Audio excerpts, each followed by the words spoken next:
Once again, we are here together, alive. I thank God who has kept you alive at home and safe. Hope you are observing the measures that were put in place to keep us safe, washing hands with the soap and clean water frequently, and the other measures around. I want to greet you in the name of God. That praise God. Today we are here again. Before I go to the lesson 3, I want to appreciate those children who actually managed to raise questions from the activity I gave in the lesson 2. Remember, I told you to raise questions from the work that I gave. And I thank children the more. Those who were able. I know you didn't do it alone. You were guided by the Holy Spirit. So, thank you very much, and keep observing and watching. So, next time, I want to see others also responding, because some of the questions I saw on my WhatsApp number, they are here. I'm going to read those ones who didn't manage. Oh, you tried, but you feared to send me those questions, as I said. So, here are the raised questions from the lesson we had yesterday. That is lesson 2. The first question, actually I expected, is what are human rights? Give the meaning of constitution. Why do you think authority is used at the school? What is authority? Why is a constitution important in our society? So these children really, they were observant and they were following. Because to raise 1, 2, 3, 4, 5 questions, it's not a job. But I know we trained you. That's why you were able to raise these questions. So I don't want to waste a lot of time there, and then we shall move to the next lesson, and that is lesson 3. Remember, this is religious education, and the topic remains faith in authority. So, children's rights in Uganda. Children's rights in what? In Uganda. The first question to ask yourself, what are children's rights? What are children's rights? So, that question is for you. You will answer it and send me. So, since the heading saying children's rights in Uganda, we shall go straight forward to the children's rights. And I know before these ones, you already knew some of the rights, because those rights, you have them and you use them at home, at school, wherever you go, because you are supposed to have them, being the fact that you are a child. You are entitled to these rights you are saying. Right to food. Every child is entitled to food. They rather deny you wealth, but when they have given you food, there you can survive. Even right now, people are yearning for food. Not for money, not for what, but food. So, right to food is a right to every child. Right to medical care. When you fall sick, you have to be treated. Right to education. You need to go to school to add more knowledge on that you get from home. Right to have a name. Right to play. Right to shelter. Hey, you have to be with where you stay. No, you are not an animal. Though somewhere, science says we are all animals, but the fact is, we are not animals, we are different. So, we need to have where to stay. We need to have a home where we can have a resting, can protect ourselves, and so on. So, every child is entitled to shelter. And shelter, I mean the home where you are staying. Right to play. Right to play, that one, I talked about it. Right to know his parents and enjoy family life. Remember, in religious education, all of us we are all of us we are man. because God created man. And when he created man, that was Adam. Eve came from Adam. So as far as religion is concerned, we are all man. So when I say right to know his parents and enjoy family life, I mean all of us, boys and girls. Right to be treated fairly and humanely. You have to be treated well, not badly. Somebody should not just back at you if he wants something from you. You have to be handled like a human being, not like any other animal, any other beast around. You are not like mosquitoes. Mosquitoes are slapped, are beaten, are sprayed, and what, and so on. But for you children, you have to be treated well, in a human way. Freedom of speech, expression, and association. You have a right to speak what hurts you.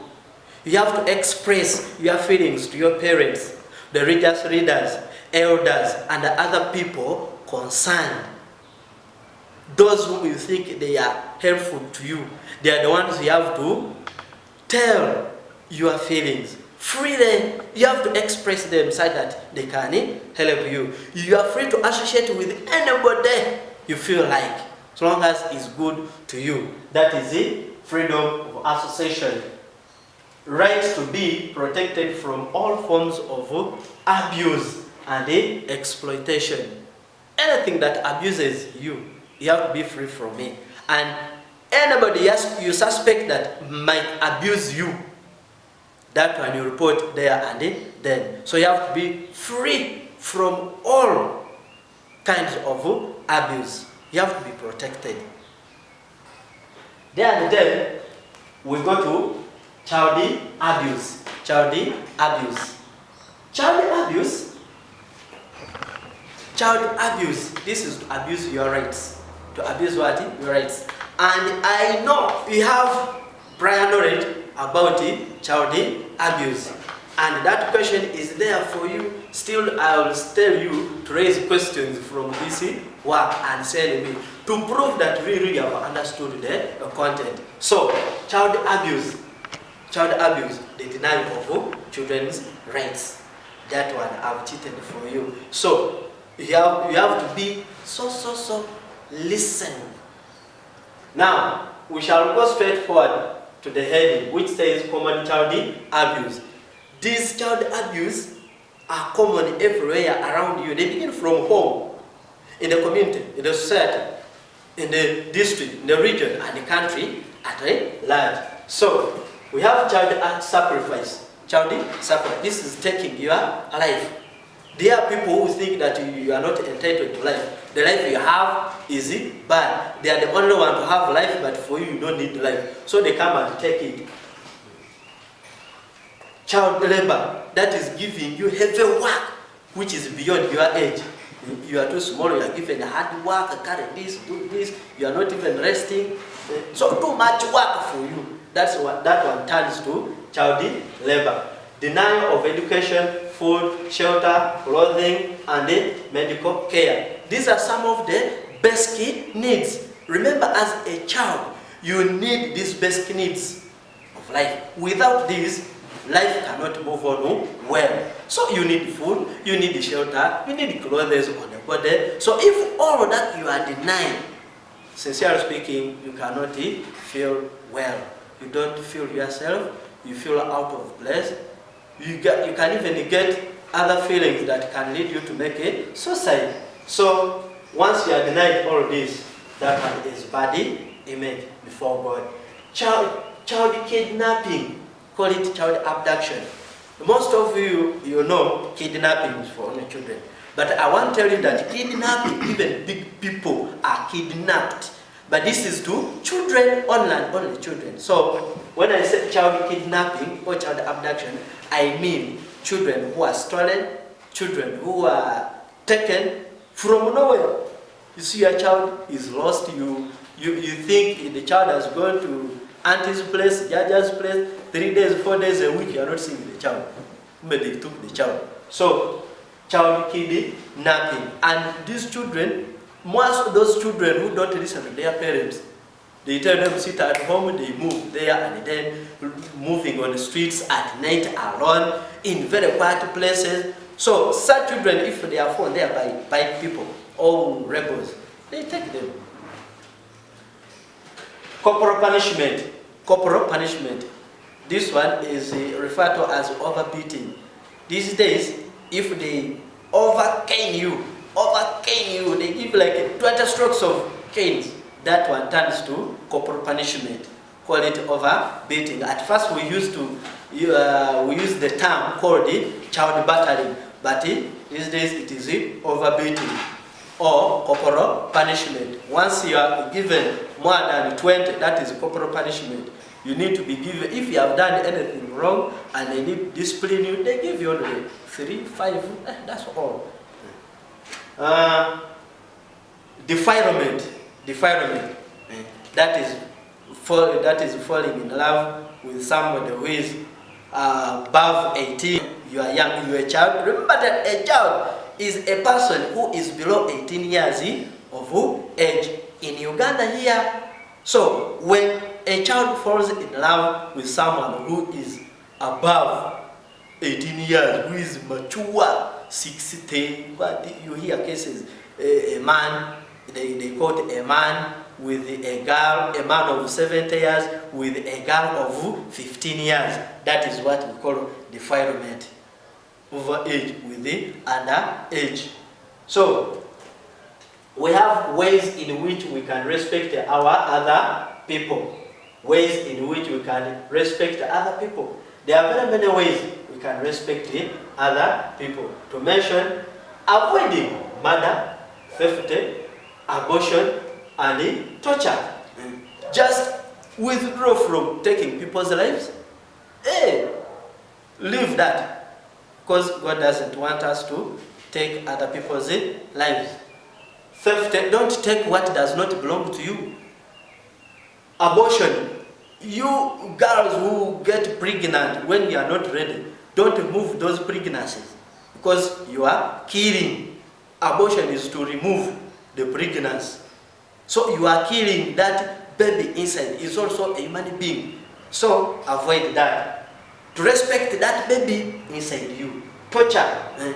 Don't do anything bad to someone. Because the way you want to be treated well, even someone else want to be treated well.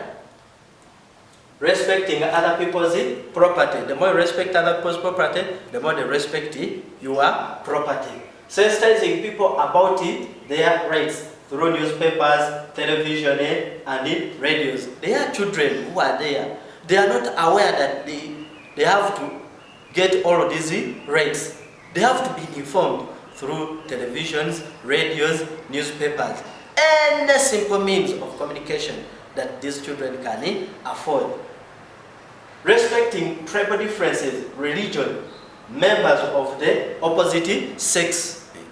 Don't say, for you are a Muslim, so don't be with us, don't associate with us. That one is bad. Those people are good because they have good ideas. Remember, no man is an island. So we have to be together to promote unity and others. Religion. Members of opposite sex, for you are girls, you have boys, it means you are not enemies, you are friends. So you have to be together and promote discipline, talk about what disorganizes your life as boys and girls. Don't say that, for us boys, we are not supposed to associate with girls. Girls have girls, boys have boys. That one is wrong. So you all deserve the same rights. Then sharing the available resources equally. Sharing the available resources equally. If it is food which is there, share it equally. If it is education, all of you deserve education. You need to go to school. Not say that, girls sit at home for you. Your work is to produce and so let's boys go. No, all of you. And when they are promoting girl child education, even boy child education should be promoted. Educating all people. Educating all people. This one is to the government to ensure that all people are educated, are given free education. Not all people that have money to educate their children. So educating all people, even big people can go to school. Education has no age, has no what age. In addition to that,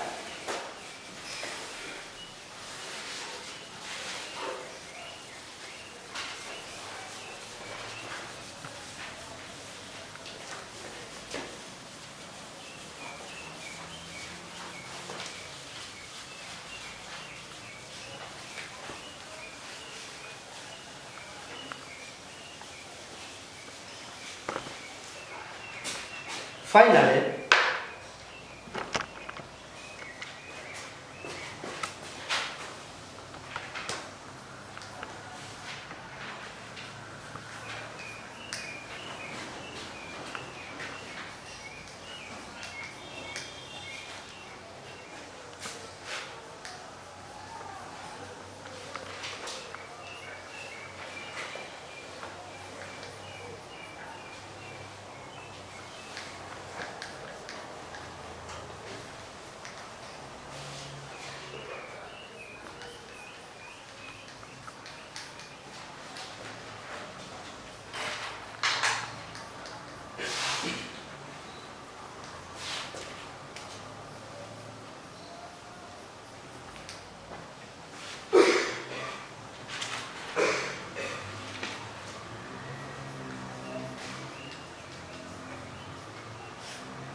so, in addition to that, settling conflicts in the courts of law.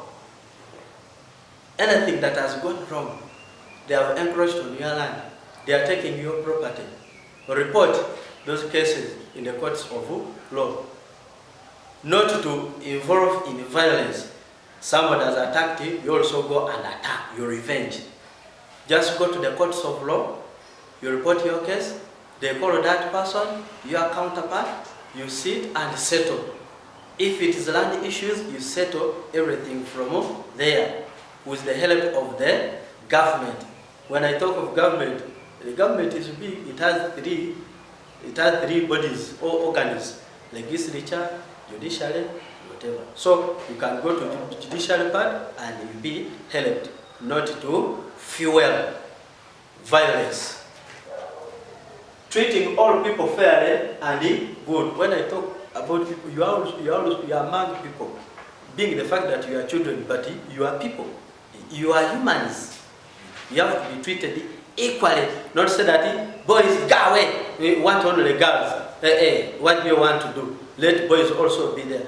Though there are things specifically for boys and things specifically for girls, but in most cases we have to share everything equally. If it is food, don't say, this food is for only boys. It will not be enough for even girls. Share that little. Share that little. If it is knowledge, all of you need knowledge to expand your abilities among others. Now, I'm giving you one activity. One what? Activity. The activity is give any 4 examples of symbolic authority. Remember everything, we are still in authority in faith. I mean faith in authority, that's what we are still looking at. So don't forget that. Give any 4 examples of symbolic authority. And in addition to that, I want still you raise more questions from that content, as you did in lesson 2. I want to thank you very much for watching. Keep it up. May God bless you.